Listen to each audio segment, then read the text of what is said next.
je pense que c'est un bon moment. Ça nous permet de pratiquer du sport vu qu'ici on n'a pas trop l'occasion d'en pratiquer. Moi, je pense la même chose. Et vu que je dois rentrer en STAPS, donc ça me prépare un peu à apprendre du sport. Nous avons appris différentes règles à propos du basket. Et puis, ça nous permet de rencontrer de nouvelles personnes. Et puis voilà. Alors d'habitude, ça fait très longtemps que je n'ai pas pratiqué le basket. Mais franchement, c'est très, très intéressant. C'est fatigant, mais c'est bien, je trouve. C'est important de faire ce volcamp organisé par Karine. C'est vrai que ça donne une opportunité aux jeunes filles de pratiquer le basket juste entre elles et de les mettre en avant. Et aussi évidemment de progresser niveau basket et pourquoi pas en sortir 2-3 du lot, quoi. C'est vrai que, comme nous disait le maire tout à l'heure, il y a beaucoup de football ici et moins de basket. Donc c'est vrai que c'est important pour nous et ça nous fait très plaisir de venir partager un peu de notre sport avec les Saintoises et qu'elles puissent un peu découvrir le basket et surtout prendre plaisir. Et pourquoi pas continuer à pratiquer après. Donc première année au camp, ça fait super plaisir de venir. Grâce à Valérie, on a joué ensemble sur Armentières. Donc elle m'a proposé de venir et c'est avec joie que j'ai accepté. On est là pour faire progresser les jeunes au maximum, essayer de leur apporter aussi notre expérience. Oui, déjà on voit qu'elles progressent pas mal au fur et à mesure des jours et il y a quelques joueuses qui ont un bon niveau de jeu et j'espère qu'elles pourront atteindre la métropole, ça serait bien pour elles. C'est la première fois que je viens sur le camp, je viens grâce à Valérie, donc, que je connais depuis tout jeune par le basket.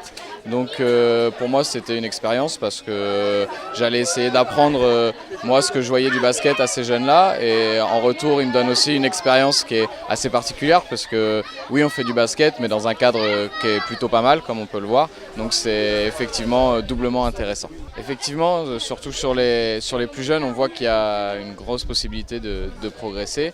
Après, pour certains, on voit aussi que c'est un grand plaisir. On a pu le voir tout à l'heure sur le terrain, on n'a pas besoin de leur demander et ils viennent jouer.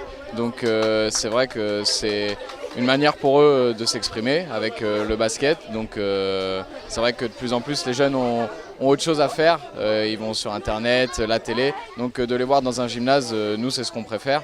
Donc si on peut leur apporter ça de manière à ce qu'eux progressent et puis peut-être effectivement partir de la Guadeloupe pendant un moment pour aller progresser sur la métropole, ça peut être pas mal. S'ils ont la possibilité de partir un peu sur la Guadeloupe pour ceux qui ont envie de faire de basket, parce que c'est vrai que c'est pas quelque chose qui est ancré encore au niveau des Saintois, donc peut-être que dans un premier temps il faut partir sur la Guadeloupe, mais à l'avenir ce qui serait intéressant, comme ils peuvent le faire là avec le football, ce serait de le développer au sein des îles saintoises, le basket. Je pense qu'il est toujours important de promouvoir l'activité basketball, surtout chez les filles sur l'ensemble du territoire guadeloupéen. Donc cette année, le Volcamp 2013 a choisi Terre de Haut.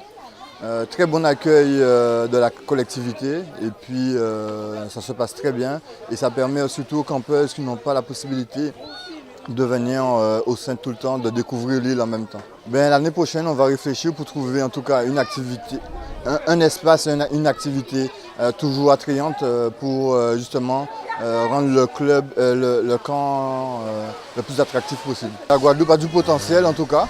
Donc il est important en tout cas de valoriser ces filles autour de l'activité. Et puis le club en tout cas se donne les moyens chaque année pour justement assurer un camp féminin, 100% féminin pour le développement du basket féminin. On a l'habitude d'avoir en tout cas nos amis de Saint-Martin. Cette année, ils ont choisi de partir sous le camp de Tony Parker. Donc je pense que d'ici l'an prochain, ils seront parmi nous. Et puis notre camp, il reste quand même ouvert à l'ensemble du basket mondial, puisqu'on propose aussi un hébergement au CGOS en bungalow où les enfants ont un espace convivial et pour pouvoir passer de bonnes vacances en tout cas. Écoutez, ce qui est intéressant, c'est qu'à partir du moment où des associations telles que Saint-Claude, la SCB, d'autres clubs sont déjà venus nous rendre visite, tout est porteur pour la collectivité. Donc nous sommes déjà une commune isolée. Donc voilà, faire des démonstrations pour montrer à nos jeunes comment se joue le basket, quelles sont les règles du basket, etc. ne peuvent porter qu'un plus à nos jeunes. Nous avons des des structures sportives qui sont quelquefois utilisées, mais voilà, comme on dit dans notre jargon, marron, quoi. En fin de compte, on ne fait pas de compétition.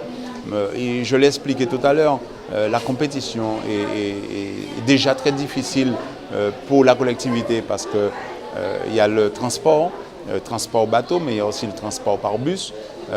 Et tout repose sur le plan financier sur la collectivité, donc ça coûte très cher. Donc c'est vrai qu'il y a certainement des jeunes qui auraient aimé faire du basket à Terre de Haut, mais il faut trouver les moyens sur le plan financier avec les autres collectivités majeures pour nous permettre, on a le même problème à Marie-Galante, le même problème à Désirade, pour nous permettre vraiment de jouer et puis que ces jeunes aient aussi la possibilité de faire leur sport préféré. Nous essayons avec la collecte, enfin nous essayons de développer sur le plan de l'environnement, sur le plan parce qu'on n'est pas devenu une des plus belles baies au monde, parce qu'il y a des critères environnementaux. Donc nous essayons de garder ce label. Nous avons aussi le label Famille Plus, puisque alors, le label Famille Plus, c'est des membres pour permettre aux gens de venir nombreux chez nous, des familles, et de trouver des prix abordables dans les hôtels, dans les gîtes, au restaurant, etc. Donc nous avons 2 labels et nous faisons tout pour que cette collectivité puisse encore progresser. Voilà, sur le plan. Alors nous avons des véhicules électriques de plus en plus, parce que bon, c'est vrai que sur le plan, j'allais dire, de l'environnement, il y a moins de gaz avec les scooters, parce qu'on nous appelait l'île aux scooters. Alors ce sont des mentalités qui changent petit à petit, que nous essayons de faire progresser. Voilà, mais c'est sûr que cette île, bon, elle est belle. Alors, je disais tout à l'heure qu'il ne pleuvait pas ici, voilà, il pleut maintenant, parce que je sors de Saint-Claude, il pleuvait.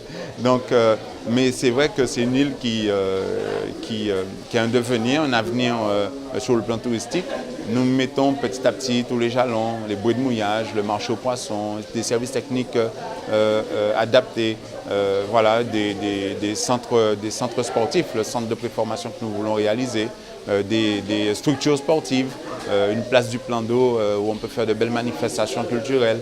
Enfin voilà, donc nous essayons, ça coûte très cher, mais lorsque vous voulez que votre commune soit, j'allais dire, et continue d'avoir la réputation et puisse qu'elle a et voilà, progresser, il faut moderniser, il faut et voilà, la population elle est très heureuse d'habiter ici, quoi.